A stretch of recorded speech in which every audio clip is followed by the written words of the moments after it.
السلام علیکم۔ جو مرد صبح کے وقت بیوی سے قربت کرتے ہیں کبھی مردانہ کمزوری کا شکار نہیں ہوتے، آخر کیوں؟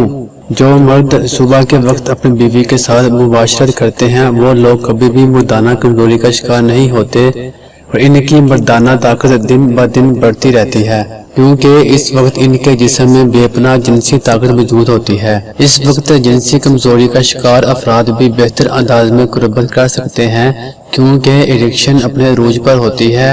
رات بھر آرام کے بعد انسانی جسم صبح کے وقت جنسی توانائی سے بھر چکا ہوتا ہے، اعصاب فریش ہوتے ہیں اور یہی وہ وقت ہوتا ہے جو مرد اور عورت کے درمیان قربت کے لیے بہت بہتر اور مفید وقت ہوتا ہے، کیونکہ اس وقت مردوں کے ہارمونز عروج پر ہوتے ہیں اور ان کے اندر جمع کرنے کی طاقت پوری طرح جوش میں ہوتی ہے۔ اس وقت قربت کرنے سے بہت زیادہ تسکین ملتی ہے، جس سے مرد اور عورت دونوں کو پوری طرح جنسی لذت ہوتی ہے۔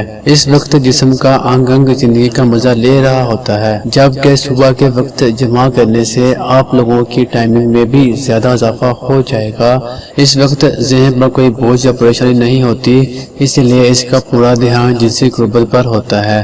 اس وقت مباشرت کرنے سے عورت کے اندر حمل ٹھہرنے کا امکان بھی زیادہ ہوتا ہے، اسی طرح رات کو 10 بجے تک سو جانا چاہیے۔ آپ لوگوں کے جنسی حصوں کو بھی پورا سکون حاصل ہوتا ہے۔ پرسکون رہنے اور جنسی کارکردگی بہتر بنانے کے لیے بہتر نیند بہت ضروری ہوتی ہے، لہٰذا ساری رات لیپ ٹاپ اور موبائل کے سامنے بیٹھنے سے گریز کریں، ورنہ ذہنی بہت تھکاوٹ سے انسان کی کارکردگی کیا ہوگی۔